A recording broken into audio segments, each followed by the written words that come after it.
it's Tim the Dad, and I'm with Sean from CMON Games. Sean, you got some things you got to show us today? Yeah, we've got a lot of new games coming out that we're excited to talk about. We're going to go Lorenzo Magnifico, Gekido, Bot Battles, we're going to talk about Sherlock, and Banana Bandit. So a lot of great titles. Some of the ones that I think that may be flying a little bit under the radar for people, but things that I think gamers are going to have a really good time. All right, so let's take a closer look at those. So this is Lorenzo Il Magnifico, and what's going to happen is you're the head of your family, and you're trying to earn prestige and take your noble family and bring it right up into the upper crust. And so over the course of 6 different rounds, you are going to place your different family members out in different parts of the city, and you'll collect different cards, you will get different favors from the church, you will collect money and amass military power as you move up the military track, and you'll be able to do different things. But what makes this one really interesting is at the start of each round, you're going to roll these 3 dice which relate to your family members, and that's going to determine the strength of each of your family members. So you've got one that relates to the white dice, the orange dice, and the black dice, and what the die results give you is going to determine for each player how powerful those different family members are. And every family has one member that's the black sheep. So everybody has a character that always starts off at 0 value. So what you're going to do is you're going to use some of the family servants to manipulate these results and get you have more abilities to do different things throughout the course of the game. So you will be conquering new territories, making alliances with influential people around the city, building new buildings, and then going off on ventures, all of which will create this engine for you that will earn you points throughout the course of the game. Now, the whole while this is going on, you have to pay attention to the church, because at 3 different times throughout the game, you will have to have a piety check and see whether or not you reach a base amount of piety. And if you don't, you run the risk of becoming excommunicated. So if your numbers are not high enough to meet the minimum requirement, you're going to be excommunicated, and you're going to have some kind of hindrance for you for the rest of the game.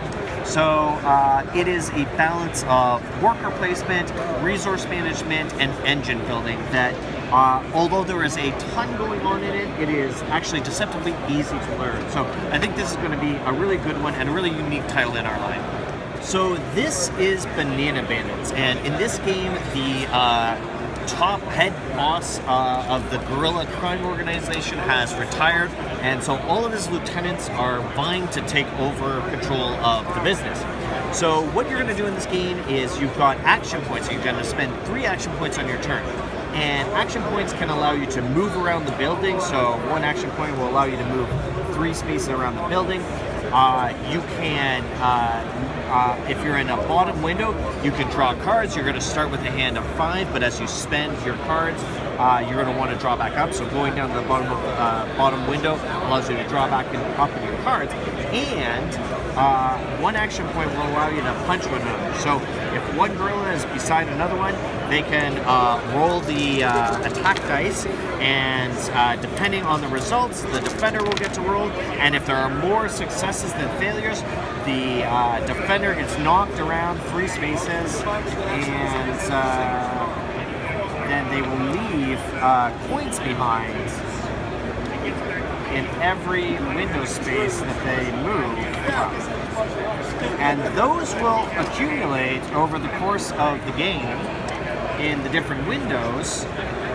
And what you want to do is move to a window and collect 2 of the 2 coins of your opponent, which can be exchanged up at the top window here for one of these banana coins. And if you are the first player to get 3 banana coins, well, you take over the top spot. So it is super fun and simple. That is the entirety of the rules of the game. You can pick it up very quickly, but it's got high replay value as you fight your fellow gorillas all around the building. Okay, now let's take a look at Gekido.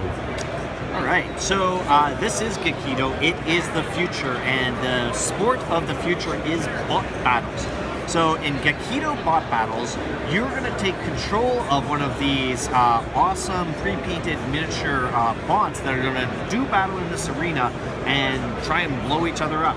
So the idea of the game is you're going to move towards other robots, and then you're going to roll, trying to lock in a attack command. The trouble is you got to make a decision on your first roll what attack command you're going to try, and as you try and do it, you get 3 rolls. Oh my goodness, and I'm successful at that. Very difficult 5 of a kind roll, which is excellent. But as you go throughout the game, a successful roll will deal out damage to your opponents, taking away their structural integrity of their bot. But if you fail on an attack, you are going to malfunction and do damage to yourself. So the harder the attack you make, the more potential damage you're going to do, but also the more likely it is you're going to get hurt yourself. So you have to kind of weigh that balance as you play throughout the game. We've got targeting tokens that will allow you to target on one of the different bots in the arena, but once you do, you have to flip it to the loading side, and once all of them have flipped to the loading side, only then can you flip them back to the ready side so that you can target whoever you want to get. As your bot takes damage, it's going to unlock different upgrades and different powers that you can use. So like, as a bot gets damaged, it is getting dangerous, it is getting angry, and so it is going to want to fight even more ferociously. The arena itself also is going to come into play with laser turrets and high ground that you can use. The arena is going to, you know, depending where you attack, you might add extra attacks or you might have lower defense. So positioning is very important in the game. There are also different tech cards that you can get for different reasons, which can be played to help with your attacks, help with your defense, or just change the makeup of the game. And you play until there is only one bot left standing.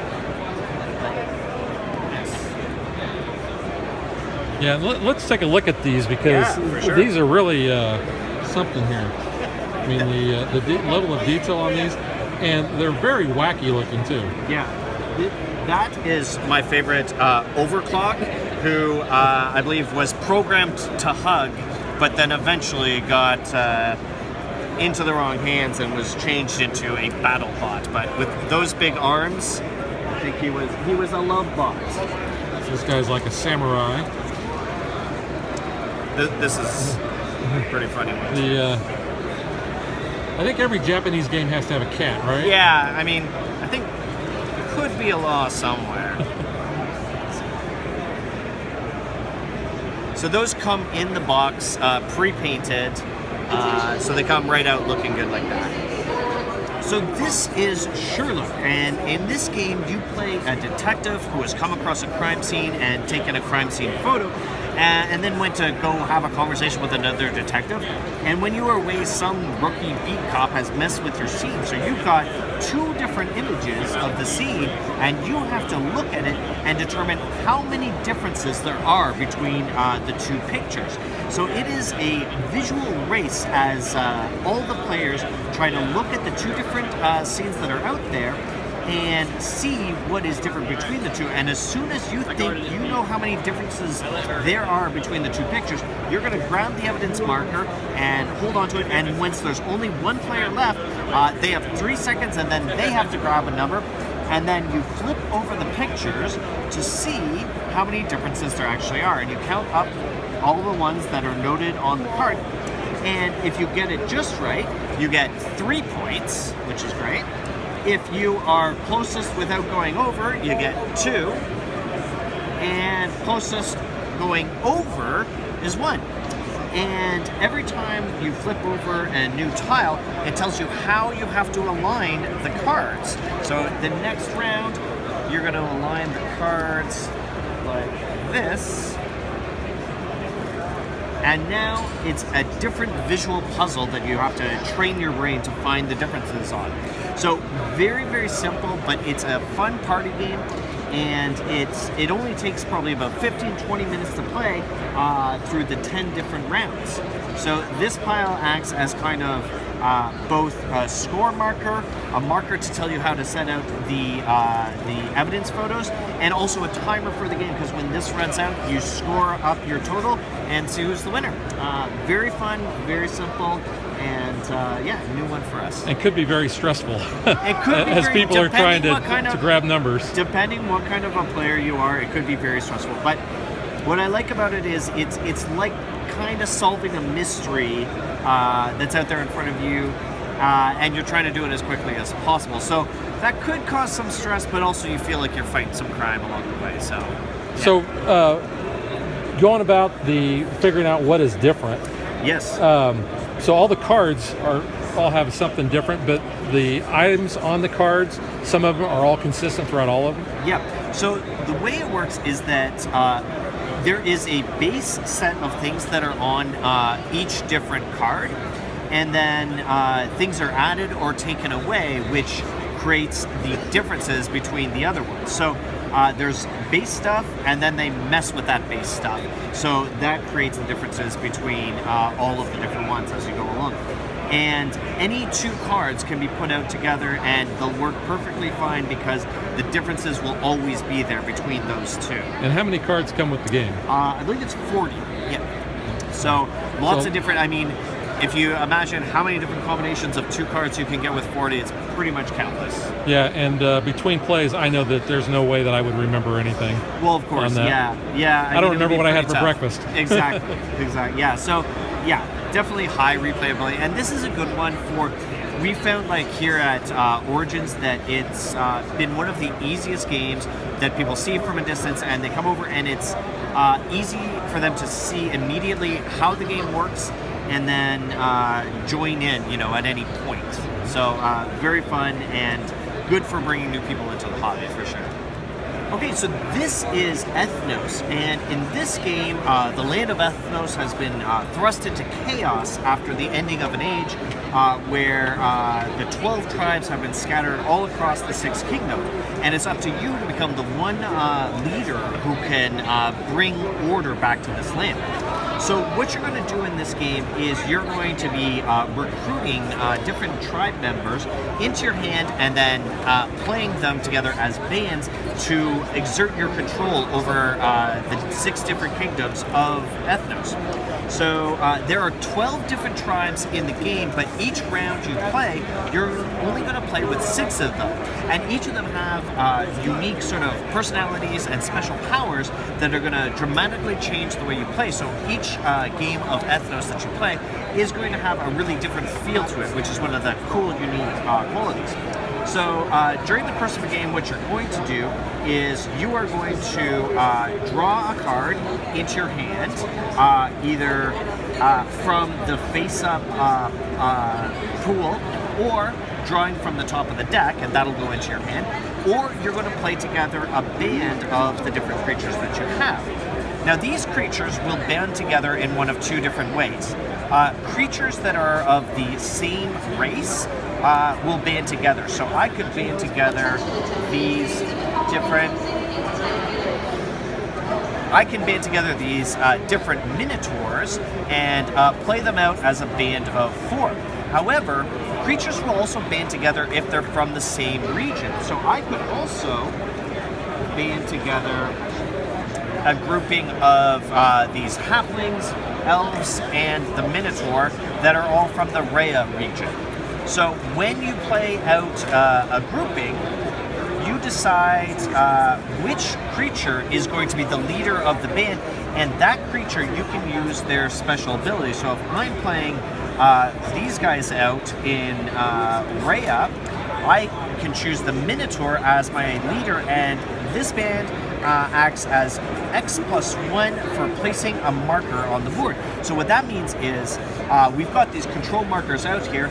The cards determine where I can place a control marker, and when I place a band, I must place more than the number of control markers I have out there. So if I'm white, I need to place a band of 4 different cards to place a control marker out there, but my Minotaur leader allows me to place out a control marker even if I've got not quite enough to get in there. So I've added a new control marker to my control of red. Now, over the course of 3 different ages, we're going to score out each different region, and you'll score the first points in the first age, the first and second points in the second age, and all 3 in the third age.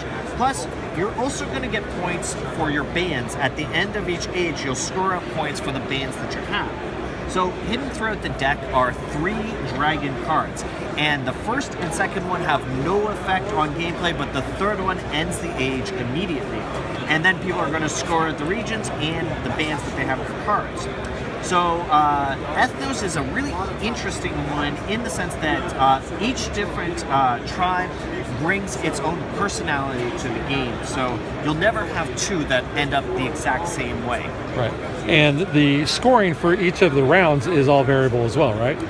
That's correct. So what happens is each different region, you place out the scoring markers randomly and then arrange them by from highest to or from lowest to highest, so that it has the least value in the first stage, but over the course of the game it becomes more and more valuable, and you have more and more reason to put your control into the different places.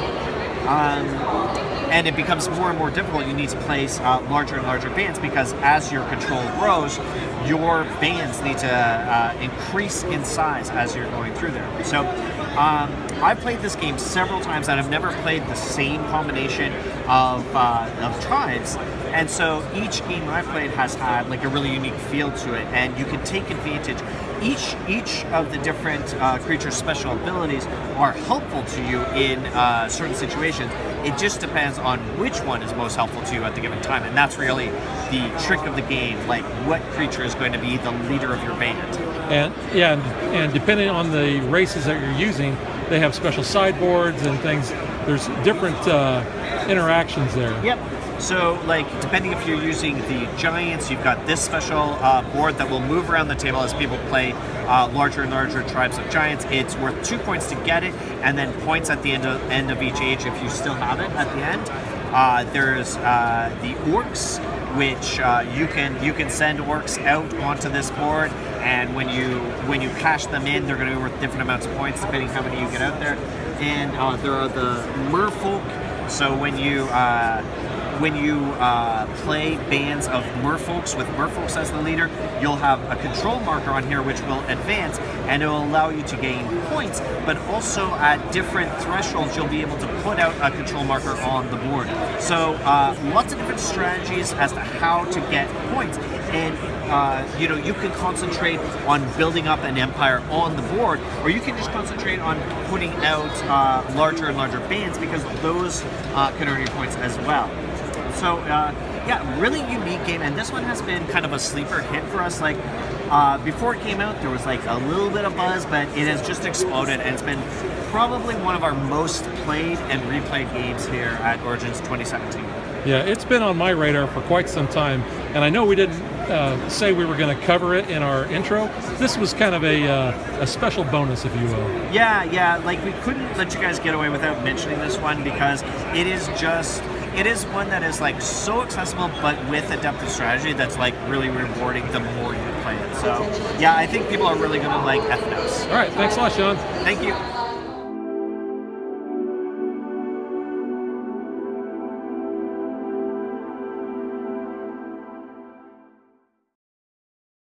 If you would like to support us, you can visit patreon.com/dadvdaughter. Like and follow us on Facebook to stay current on our show schedule, sneak peeks at future shows, and to interact with us.